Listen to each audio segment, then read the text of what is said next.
guys! Welcome! Welcome back. Babalik na yung vlogger. Charot! Hello! Kumusta? Ayan. Ngayon, mag-vlog tayo. So, ito yung view ng tinitirahan ko. Medyo magulo. Kasi, may nakatira dito na matanda. So, kasama niya ako. 50 What? 50 rupees! What you say?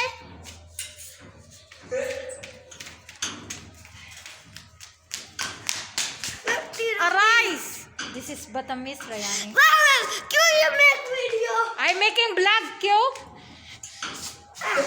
Give me 50 rupees!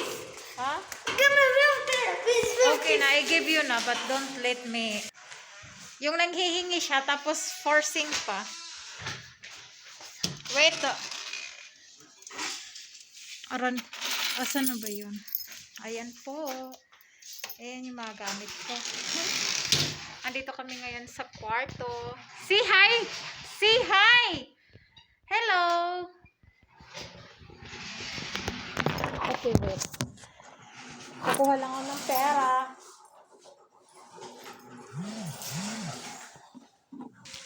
I'm back! Ayan. Dito tayo. Balik tayo sa pagbibideo. Dito po ako nakatira. Dito po yung kwarto ko. Simple lang. Lalagyan pa yung sa taas ng ano. Lalagyan pa yan. Yung tinatawag nilang aircon. Charot. Hindi, lalagyan siya. Hello, oy, baka masira to. Naka-charge kasi yung laptop. So, pinatay ko na yung ilaw. At saka, ayan. Ito po yung suot ko. Medyo hindi ka aya-aya tingnan. Pero okay lang.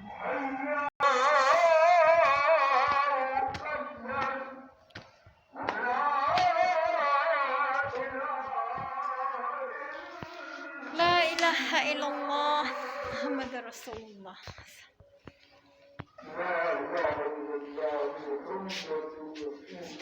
Ayan po yung kapitbahay namin. Ayan, magulo siya. Pupunta ako sa 3rd floor. Ayan. Ano ba yan? Nakakapagod. Ito na yung 3rd floor. Ayan po. Ayan yung mga kapitbahay.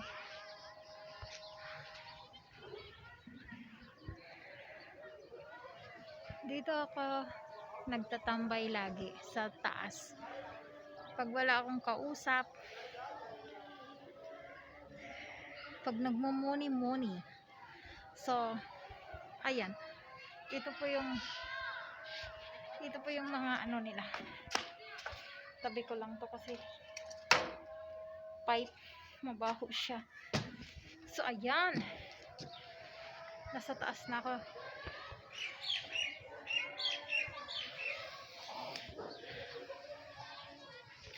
Ayan, marami pong may masjid doon.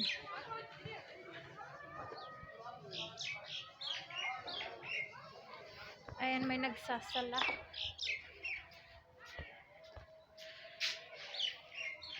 Ito pala yung kitchen namin, hindi pa namin siya nagagamit. Kaya tinatambakan namin ng mga yung mga ano, karton, mga tira-tirang kahoy, ganon. So, aakyat tayo. Aray ko. Ayan. I'm here. Ayan, may masjid dito. So, Andito na ako sa tok-tok ng bahay. Ayun, may naglalaro doon. Doon sa playground. Kyale, Tika. Ay naku, may nakakita sa akin yung kapitbahay namin. Aray ko. Ayan. Balik tayo doon sa saglit lang. Papayuin ko nga to. Alam nyo, mostly mga Pakistani or Indiano, ito yung ginagamit nilang higaan. Aray ba? Ayan. So, akyat tayo. Ayan. Ay! Bismillah! Ayan. Ayan, may mga naglalaro doon. Mga bata. Ito po yung village. I mean, small town. Tinitirahan ko. Alam mo yung nahihiya kang mag-video-video kasi nga bawal sa kanila. Hindi naman ako pinagbabala ng mister ko. I mean, yung mga tao lang dito. Ayan. Ayan po yung mga ano. Say hi.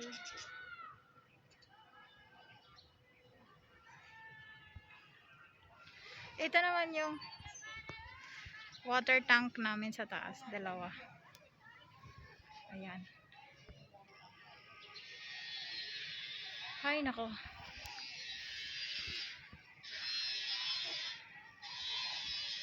Ayun, may mga nagtatrabaho doon. Doon banda sa may nagsasalamin at saka tumitingin sa akin. Babae siya, hindi siya lalaki. Ano siya, siguro nag-aayos ng kilay or something. Tapos tinitingnan niya ako. Kilala ko siya, kapitbahay namin. At saka lagi siyang pumupunta sa bahay namin. Hindi ko lang siya pwedeng ipakita. Pero I think nakita yata sa video nung binibigyo ko yung camera.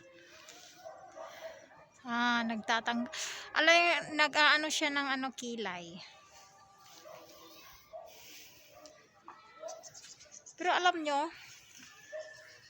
dito sa Pakistan kasi ako na tao hindi ako sinungaling or hindi, mapagsabihan mo ako ng sikreto pero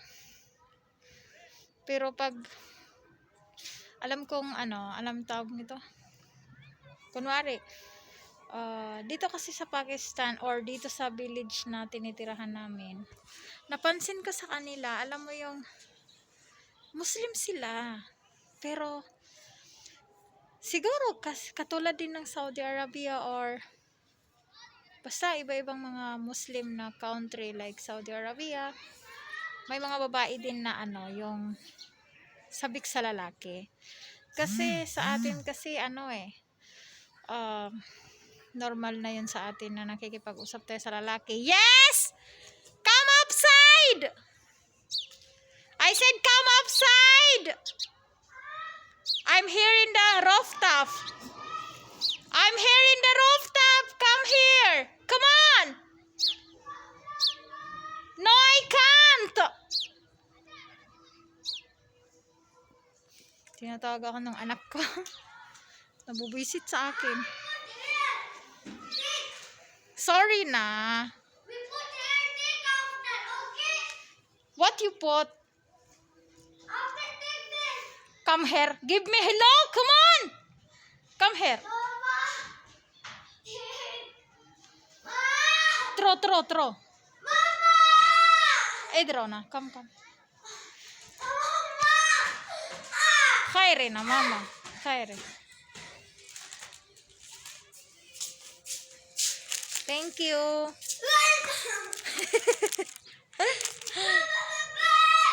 Alam mo yung galit pa siya.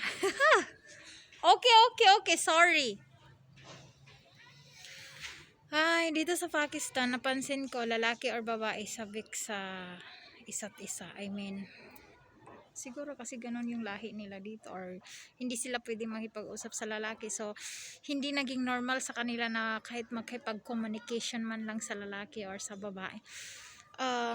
Sa atin kasi sa Pilipinas, ano tayo eh, tawag dito, open-minded tayo. So, hindi it means nag-uusap si lalaki at saka si babae may ano na sila something or may ginawa silang hindi maganda. Dito kasi sa Pakistan, marami akong napansin na alam mo yung patago-tago. Patago sila. At saka Muslim country siya. At saka Muslim sila. Pero alam mo, merong ano sa kanila, I mean yung binabayaran na babae. Talagang meron talagang ganun, no? Kahit Muslim na country, may ganun talaga na pakiram, mga tao na binabayaran mo siya para gamitin, ganun. Kasi yun ang napansin ko dito, marami eh. Tsaka yun din ang kinukwento sa akin nung dito sa bahay, mga tao sa bahay. Sinishare nila sa akin yung mga alam nila.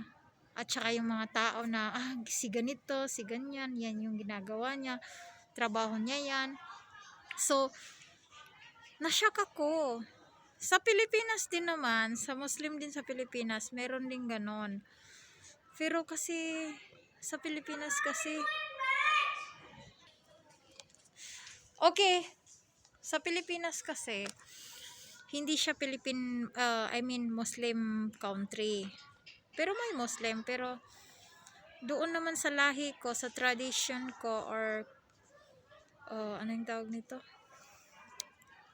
Yun nga, pagiging Muslim ko. Kasi Maranao po ako, so may ganon din na tao, pero hindi yung ewan ko lang. Siguro, meron siguro, pero doon sa kumbaga sa mga kapitbahay ko, walang ganon. Siguro sa ibang lugar, mayroon, pero hindi ako sure. Pero meron, 100% meron, or 99%. Kasi ganon yun eh. Pero, dito kasi, Muslim country to eh. So, diba? Akala ko takot sila sa mga ganon na sins. Pero, parang nothing sa kanila. At saka alam mo, maganda naman ang Pakistan eh. Kaso lang, tawag nito. Siguro dahil sa kultura nila, iba yung kultura nila. So, iba ang kinalakihan nila. Ganun siguro yung ano nila. Ugali. Kasi, yung iba, alam mo yung, alam nilang Muslim sila, tapos, yung nagchi-cheating sila ba? Yung mga, yan, alam mo yung chismosa. Yung, kahit yung pamilya niya nagchichismisan, tapos meron naman sila sariling kwento. Alam mo ba yung ganun? So, nakaka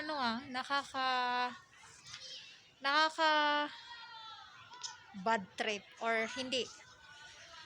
Kasi, akala ko pa naman mapunta ako sa lugar na to is magkakaroon ako ng maraming kaalaman about Islam. Wala. Alhamdulillah, may alam naman ako, pero hindi ko naman sinasabi na perfect ako doon. No. Pero akala ko marami pa akong matututunan, pero wala akong natutunan. Wala akong natutunan kasi kahit saan ako pumunta, may chismis pa rin. Ganun talaga yon. Hindi ko lang alam eh. So, basta marami pa akong ikukwento, kaso lang paubos na yata tong time ko. So, sa susunod na naman, ingat kayo palagi, mga kapak wives. Allah Hafiz. Bye.